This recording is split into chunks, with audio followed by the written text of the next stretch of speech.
Hi friends and followers, ఎలా ఉన్నారు? మనమంతా సంతోషంగా ఆరోగ్యంగా ఉండాలని, ఆ శంకు చక్రధరుని చల్లని చూపులు మన అందరిపైన ఉండాలని, మనం చేసే ప్రతి పనిలోనూ ఆ సాయినాథుడి కరుణా కటాక్షాలు, దివ్యానుగ్రహం మనకు ఎల్లప్పుడూ తోడుగా ఉండాలని మీ అందరి తరపున నేను కూడా బాబా గారిని కోరుకుంటున్నాను. ఫ్రెండ్స్, మన ఛానల్ ఎవరైనా ఫస్ట్ టైం చూస్తుంటే సబ్స్క్రైబ్ చేసుకొని ఒక లైక్ ఇవ్వండి. దానివలన మన సాయినాథుని వీడియోస్ సమస్యల్లో ఉన్న మరికొంతమంది సాయి బంధువులకు చేరతాయి.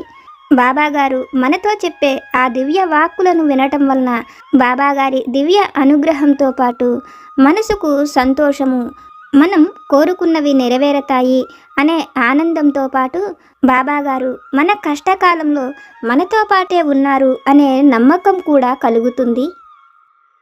ఈరోజు బాబాగారి అనుగ్రహంతో, మన సాయి సద్గురువుల ఆశీస్సులతో, మన సాయి తండ్రి దయతో ఒక మంచి సందేశాన్ని మనం తెలుసుకుందాం. తల్లి, ఇది నువ్వు ఎదురు చూస్తున్న మంచి విషయం. నీకు సంతోషాన్ని, ఆనందాన్ని కలిగించేదిగా నువ్వు కోరుకుంటున్న గొప్ప విషయం. దీనికోసం ఎన్నో రోజుల నుండి దిగులు పడుతున్నావు. అయితే నీ దిగులు తొలగిపోయి నువ్వు అనుకుంటున్నది జరిగే రోజు చాలా దగ్గరలోనే ఉన్నది. నువ్వు కోరుకుంటున్నట్లే ఇది నీ విషయంలో తప్పక జరిగి తీరుతుంది.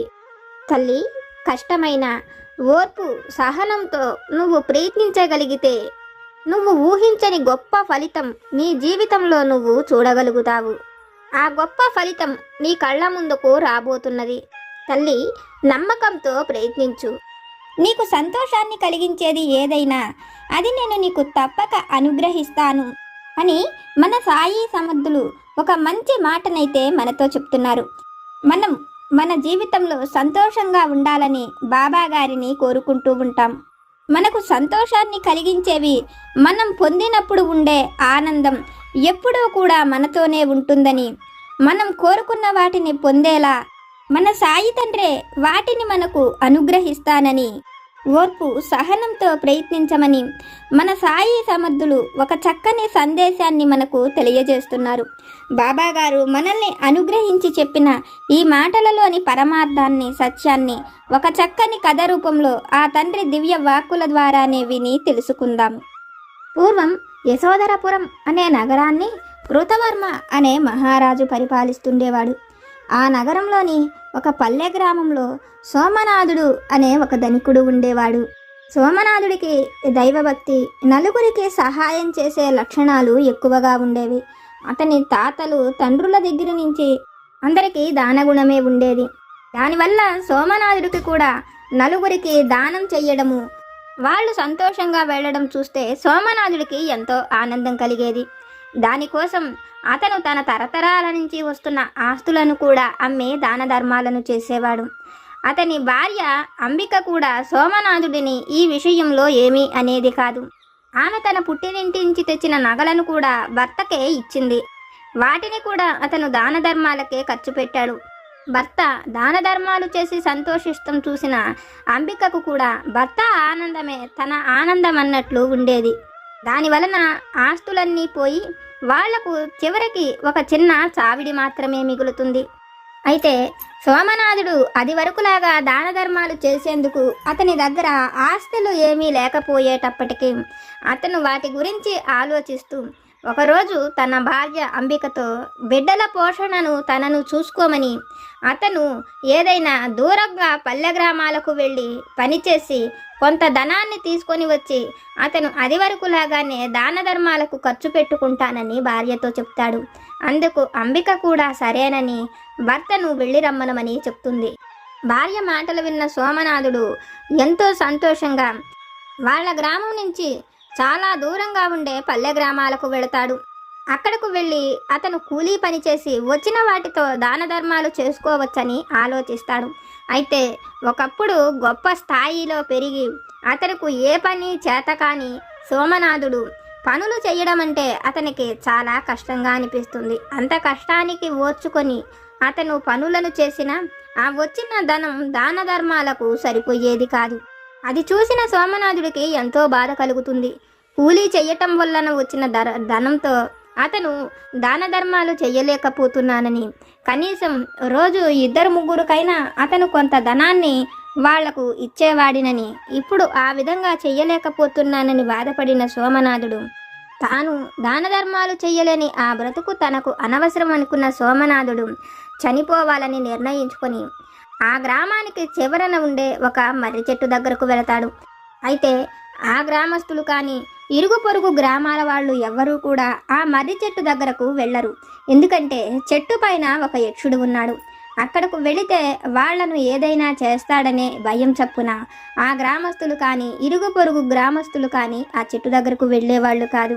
ఈ విషయం తెలియని సోమనాథుడు తను చనిపోవాలని నిర్ణయించుకొని ఆ మర్రి చెట్టు కిందకు వెళ్ళి కూర్చొని కొంతసేపు అలసట తీరేందుకు అక్కడే కూర్చుంటాడు. మర్రి చెట్టుపై నుంచి అదంతా కూడా యక్షుడు చూస్తూనే ఉంటాడు. సోమనాథుడు ఆ ఊరికి ఎవరో కొత్తవాడు అయ్యి ఉంటాడని, అందుకనే తన విషయం తెలియదు కాబట్టే సోమనాథుడు వచ్చి ఆ చెట్టు కింద కూర్చున్నాడని అనుకుంటున్న యక్షుడు సోమనాథుడు ఏం చెయ్యాలనుకుంటున్నాడోనని ఆ చెట్టుపై నుంచే కూర్చొని చూస్తుంటాడు. సోమనాథుడు తనతో పాటు తీసుకువచ్చుకున్న ఆహారాన్ని తిందామని ఆ ఆహారాన్ని తీసిన సమయంలో అక్కడకు ఒక కుక్క వస్తుంది. దాని సోమనాథుడి ఆహారం వైపే చూస్తుంటుంది.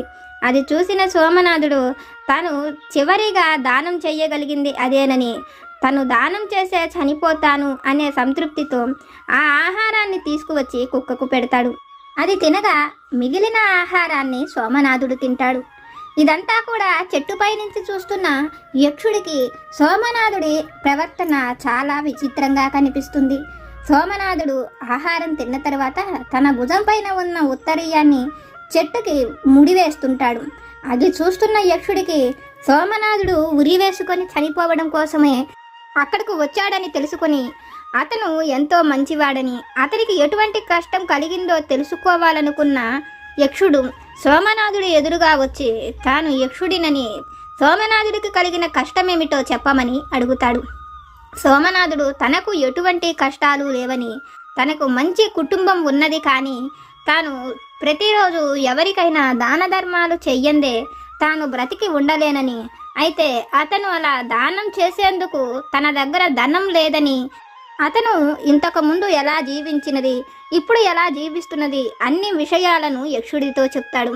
నలుగురికి సహాయపడలేని స్థితిలో ఉన్నందుకు తన ప్రాణాలను తీసుకునే వాళ్ళను ఇంతవరకు అతను అటువంటి వారిని ఎవరిని చూడలేదని, మొదటగా సోమనాథుడినే చూస్తున్నానని, సోమనాథుడిలోని మంచి గుణం అతడికి నచ్చినదని, అతను కుక్కకు ఆహారం పెట్టడమే తనకు నచ్చినదని, ఎవరైనా మొదట వాళ్ళు తిని మిగిలిన ఆహారాన్ని కుక్కకు పెడతారు, కానీ నువ్వు మాత్రం కుక్కకు పెట్టగా మిగిలిన ఆహారాన్ని తిన్నావు. నీ దానగుణం ఎంత గొప్పదో నాకు అర్థమైనదని, నువ్వు ఈ విధంగా ఉరివేసుకొని చావవలసిన అవసరం లేదని, నువ్వు కోరుకున్నప్పుడల్లా ఎవరికైనా దానం చేసేలాగా నేను నీకు కావాల్సిన వాటిని ఇస్తానని యక్షుడు అక్కడ నుంచి మాయమై వెళ్ళి కొంతసేపటికి ఒక లోహపు పెట్టెను తీసుకొని వచ్చి అతనికి ఇస్తాడు. సోమనాథుడికి ఆ పెట్టెను ఇస్తూ, నువ్వు ఎవరికి దానం చెయ్యాలనుకున్నా ఏ సమయంలో అయినా నువ్వు ఈ పెట్టెలో చెయ్యి పెట్టిన ఆ క్షణమే వాళ్ళ అవసరాలకు తగినంత ధనం వస్తుందని, నువ్వు అనుకుంటున్నట్లుగా దాన ధర్మాలు చేసుకోమని, నువ్వు తప్ప ఈ పెట్టెలో ఇంకా ఎవరు చెయ్యి పెట్టినా ధనం రాదని చెప్పి యక్షుడు సోమనాథుడికి ఆ పెట్టెను ఇస్తాడు.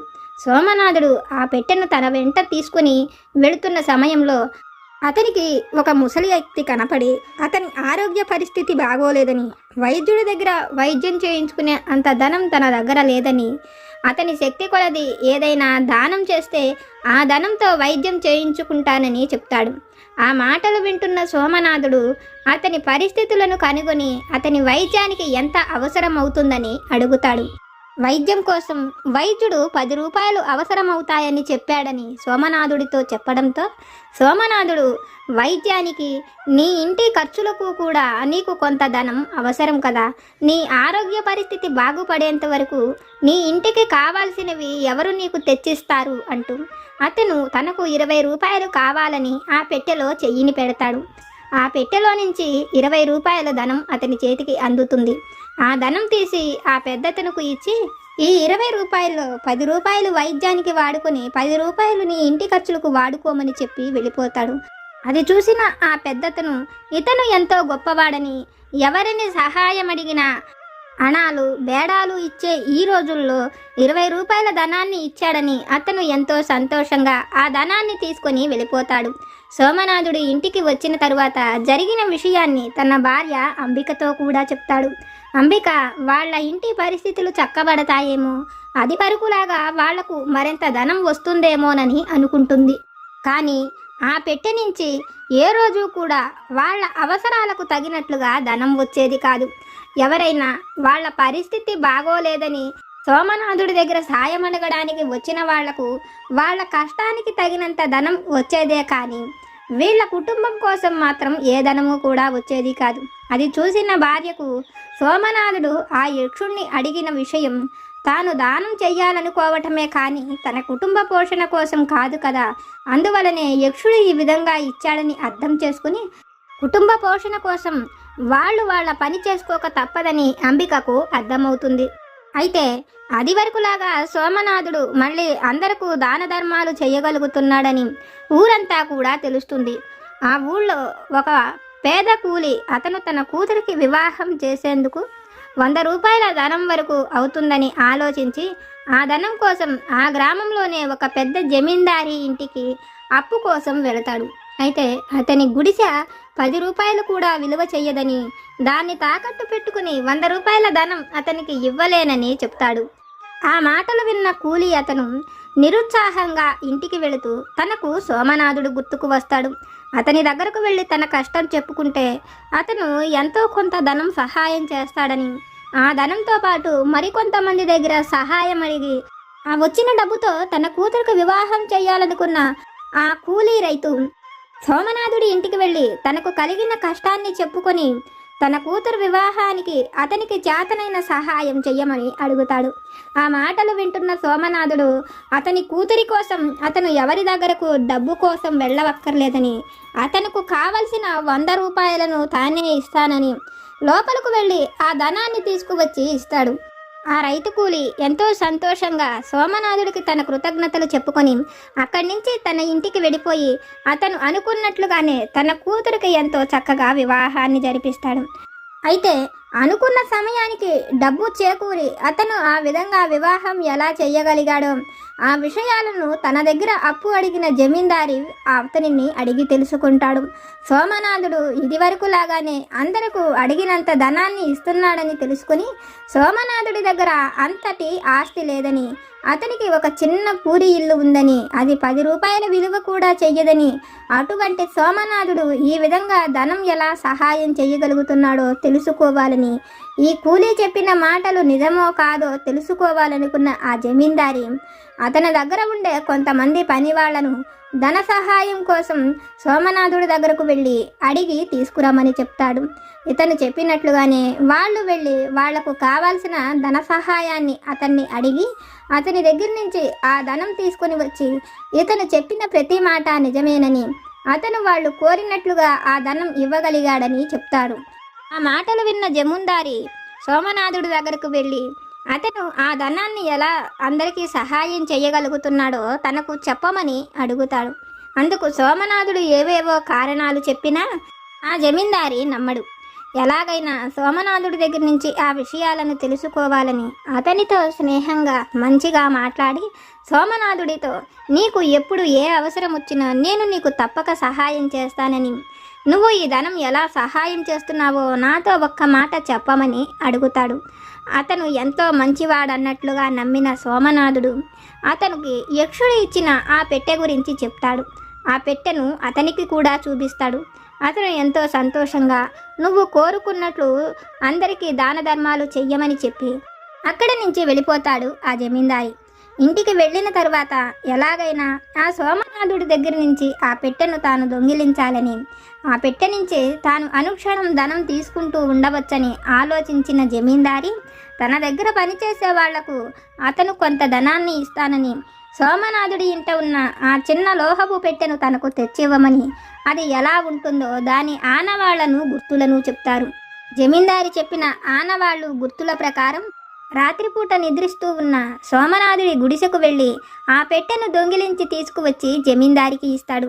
పనివాళ్ళు తనకు తెచ్చిచ్చిన ఆ పెట్టెను చూసిన జమీందారి ఎంతో సంతోషంగా ఆ పెట్టెను తన పూజా మందిరంలో పెట్టి పూజించి ఎవరూ లేని సమయంలో తనకు ధనం కావాలని కోరుకుంటూ ఆ పెట్టెలోకి చేయి పెడతాడు. అయితే పెట్టిన చేతులు పెట్టినట్టుగా ఖాళీగానే ఉంటాయి, కానీ ఆ చేతుల్లోకి కొంచెం కూడా ధనం రాదు. అతను ఎంతగానో ప్రయత్నించి తనకు ఆ ధనం రావటం లేదని, ఆ పెట్టె సోమనాథుడి దగ్గర కూడా ఉండకూడదని ఆలోచించిన జమీందారి ఆ పెట్టెను అగ్నిలో పడవేస్తాడు. అయినా అది తగలబడదు. నేలకు కొట్టినా కూడా ఏమాత్రము చొట్టలు కూడా పడదు. దాంతో ఆ పెట్టెపైన కోపం వచ్చిన జమీందారి ఆ పెట్టెను తీసుకువెళ్ళి తన ఇంట్లో పనికిరాని సామాన్లు ఉన్న ఒక గదిలో పడవేస్తాడు. తరువాత ఆ విషయాలను ఆ ఊళ్ళోనే ఒక రాజ అధికారికి కూడా చెప్తాడు. ఆ అధికారి రాజు దగ్గరకు వెళ్ళి జరిగిన అన్ని విషయాలను మహారాజుతో చెప్తూ సోమనాథుడు చేసిన దాన ధర్మాల గురించి, ఆ పెట్టెను గురించి కూడా చెప్తాడు. మహారాజు కృతవర్మ ఆ మాటలు వింటూనే సోమనాథుడి దగ్గర ఉన్న ఆ పెట్టె తనకు కావాలని, అటువంటి విలువైనవి ఏవైనా ఉంటే అవి మహారాజులకే సొంతమని, ఇటువంటి వారి దగ్గర అవి ఉండకూడదని సోమనాథుడిని తన దగ్గరకు పిలిపించి అతనికి ఉండేందుకు ఒక మంచి ఇంటిని, అతనికి కావాల్సినట్లుగా కొన్ని అగ్రహారాలను ఇస్తానని, అయితే అతని దగ్గర ఉన్న ఆ పెట్టెను తనకు ఇవ్వమని అడుగుతాడు.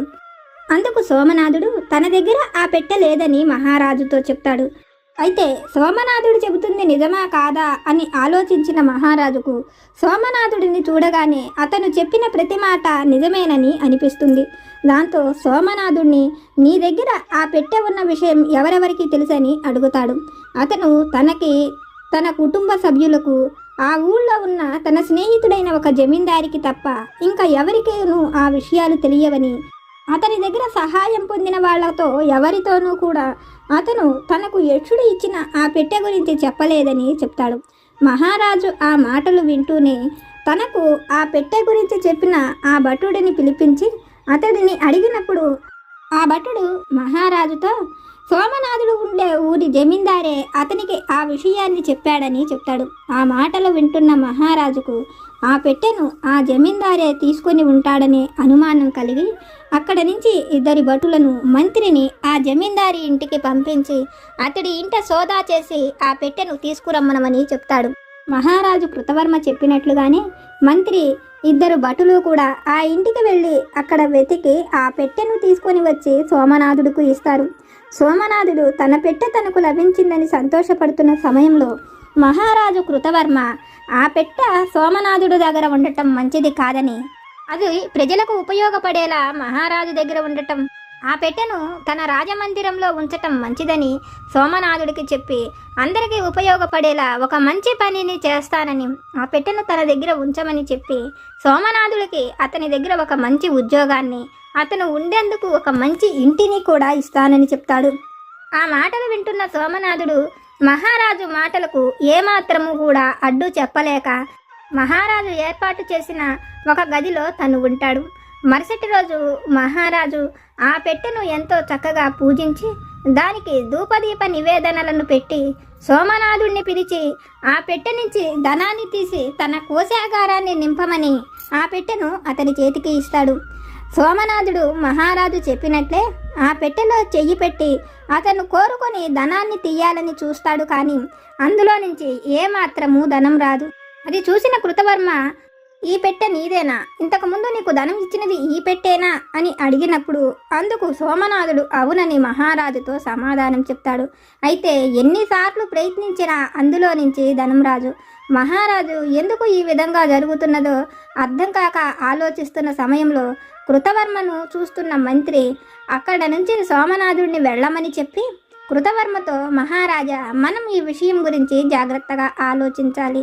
అసలు ఈ పెట్టె మనకు ఎందుకు ధనం ఇవ్వటం లేదో నేను పూర్తి వివరాలను తెలుసుకొని వస్తానని ఒక 2 రోజుల సమయం ఇవ్వమని, అప్పటి వరకు సోమనాథుడిని ఏమీ అనవద్దని చెప్పి అతను సోమనాథుడు ఉండే గ్రామానికి వెళ్ళి సోమనాథుడి గురించి తెలిసిన వాళ్ళందరినీ అడిగి అతని ఇంటికి వెళ్ళి చూస్తాడు. అతను ప్రస్తుతానికి ఒక చావిటిలో ఉంటున్నాడని, అతను ఆ దాన ధర్మాల కోసమే తన ఇంటిని అమ్ముకున్నాడని, ఆస్తులన్నిటినీ పోగొట్టుకున్నాడని, చివరికి ఆ దాన ధర్మాలు చెయ్యలేని పరిస్థితుల్లో ప్రాణాలు తీసుకోవాలనుకున్న అతనికి యక్షుడు ఆ పెట్టెను ఇచ్చాడని అతని భార్య ద్వారా అన్ని విషయాలు తెలుసుకున్న మంత్రి అక్కడి నుంచి మహారాజు దగ్గరకు వెళ్ళి మహారాజుకు జరిగిన విషయాలను చెప్పి ఆ పెట్టె నుంచి అతను దాన ధర్మాలు చెయ్యాలనుకున్నప్పుడే ఆ ధనం వస్తుందని, మన కోశాగారం నింపడం కోసం యక్షుడు తనకు ఆ పెట్టెను ఇవ్వలేదని చెప్తాడు. అలాగే ఆ పెట్టె ఆ జమీందారి ఇంట పని చెయ్యకపోవడానికి కూడా కారణం ఇతనికి తప్ప అందులో నుంచి ధనం మరెవరికి రాదని అన్ని విషయాలను మహారాజుతో చెప్తాడు. మహారాజు కృతవర్మ మంత్రి చెప్పిన ఆ మాటలు వింటూనే ఆశ్చర్యంగా, ఇది నిజంగానే జరిగే విషయమేనా, లేకపోతే ఇతన్ని కాపాడేందుకు తన కుటుంబం వారు అబద్ధం చెప్పారా అని ఆలోచిస్తున్న సమయంలో రాజ అంతఃపురం బయట వృద్ధుడైన ఒక ముసలివాడు తనకు సహాయం చెయ్యమని అడుగుతుంటాడు. అది చూసిన మహారాజు అతన్ని లోపలకు పిలిపించి అతనికి ఆ రోజు మొత్తానికి ఎంత ధనం అవసరమవుతుందని అడుగుతాడు. అతను మహారాజుతో తనకు 5 రూపాయల వరకు ఖర్చు అవుతుందని చెప్పడంతో ఆ 5 రూపాయల ధనాన్ని సోమనాథుడిని వెళ్ళి అడగమని కృతవర్మ చెప్పడంతో మహారాజు చెప్పినట్లుగానే ఆ పెద్దతను వెళ్ళి సోమనాథుడిని తనకు 5 రూపాయల ధన సహాయం చెయ్యమని అడుగుతాడు. అతను అడిగినట్లుగానే ఆ పెట్టెలో చేయిపెట్టి తనకు 5 రూపాయలు ధనం కావాలని అడగడంతో సోమనాథుడు అడిగినట్లుగానే 5 రూపాయల ధనం అతని చేతిలోకి వస్తుంది. ఆ ధనాన్ని అతనికి ఇచ్చి సోమనాథుడు ఎంతో సంతోషపడుతుంటాడు. అది చూసిన మహారాజుకు ఆశ్చర్యం కలుగుతుంది. మహారాజుతో మంత్రి ఆ పెట్టెను అతడినే తీసుకువెళ్ళిపోమని చెప్పమని, అతని వలన మనకు ఏ ఉపయోగము ఉండదని, ఇక్కడ ఉండటం వలన అతను అనుకున్నట్లుగా దాన ధర్మాలు చేసి అతను సంతోషంగా ఉండలేడని తన ఇంటికి పంపించేయమని మంత్రి చెప్తాడు. మంత్రి మాటలు విన్న కృతవర్మ మంత్రి చెప్పినట్లుగానే సోమనాథుడిని అతడి ఇంటికి వెళ్ళమని చెప్తాడు. సోమనాథుడు కూడా సంతోషంగా అతను తన ఇంటికి వెళ్ళిపోతాడు. అయితే మహారాజు కృతవర్మ మాత్రం మంత్రితో, మనం చేసేది కూడా కోశాగారం నింపి ప్రజలకు ఉపయోగకరమైన పనే కదా, కాబట్టి మనం కోరుకున్నప్పుడు ఆ ధనం ఎందుకు రాలేదని మహారాజు అడగడంతో మంత్రి, మహారాజా, అది అతనికి ఆ యక్షుడి ఇచ్చిన వరం, అతనికి ఇచ్చిన వరం అతనికి మాత్రమే పనిచేస్తుంది. అలాగే కోశాగారం నింపిన మహారాజు దగ్గరకు ప్రతివారు వచ్చి అడగలేరు. కానీ అతను ఉండేది ఒక సాధారణమైన పల్లె గ్రామము. అతను తన స్వార్థానికి ఏ రోజు అందులో నుంచి ధనం కావాలని కోరుకోలేదు. అతను ఉంటున్నది ఒక చావిటిలోనని అతని పూర్తి విషయాలను చెప్పి అతను సంతోషంగా ఉండేందుకు, అతను దాన ధర్మాలు చేసేందుకే తనకు ఏదైనా కావాలని యక్షుడిని అడిగాడని, అందువలనే యక్షుడు తనకు ఆ విధంగా ఆ పెట్టెను ఇచ్చాడని, తాను దాన ధర్మాలు చెయ్యలేని పక్షంలో సోమనాథుడు బతకడని, దాన ధర్మాలు చెయ్యడమే అతనికి సంతోషమని, అతను సంతోషంగా ఉండేందుకు తనకు ఎటువంటి వరం కావాలో ఆ యక్షుడిని అడిగాడని మహారాజుతో చెప్తాడు. మంత్రి మాటలు విన్న మహారాజుకు సోమనాథుడు సంతోషం కోసం అది యక్షుడు తనకిచ్చిన వరమని కృతవర్మకి అర్థమవుతుంది. తల్లి, ఇది విన్న నీకు నేనేమి చెప్పాలనుకుంటున్నానో అర్థమైంది కదా. నువ్వు సంతోషంగా ఉండేందుకు నీకు ఏది కావాలి అని కోరుకుంటున్నావో అది నేను నీకు వరంగా అనుగ్రహించబోతున్నాను అని మన సాయి సమర్థులు ఒక చక్కని సందేశాన్ని మనకు తెలియజేశారు. బాబాగారు మనం కోరుకున్నది ఏదైనా అది మనకు అనుగ్రహిస్తానని, మనం ఇష్టపడిన వ్యక్తితో మన వివాహమైన, భార్యాభర్తలతో సంతోషకరమైన జీవితమైన, పిల్లలనైనా, మన బిడ్డల జీవితంలో ఉద్యోగమైన, మనం కోరుకున్నది ఏదైనా అది తప్పకుండా అనుగ్రహిస్తానని మన సాయి సమర్థులు ఒక చక్కని సందేశాన్ని మనకు తెలియజేశారు. ఫ్రెండ్స్, బాబాగారు మనల్ని అనుగ్రహించి చెప్పిన ఈ విషయాలను విన్నారు కదా. బాబాగారి వాక్కుల ద్వారా మనం తెలుసుకున్న ఈ విషయాలు కనుక మీకు నచ్చితే లైక్ చేయండి, షేర్ చేయండి. మీకేమైనా సమస్యలు కనుక ఉంటే వాటిని నాకు కామెంట్ సెక్షన్లో పెట్టండి. నేను పూజ చేసుకునేటప్పుడు మనందరి సమస్యలు తీరాలని, మనందరి కోరికలు నెరవేరాలని మీ అందరి తరపున నేను కూడా బాబా గారిని కోరుకుంటాను. నాకు తెలిసిన పరిష్కారాలను కూడా చెప్తాను. జై సమర్థ సద్గురు సాయినాథ్ మహారాజ్కి జై.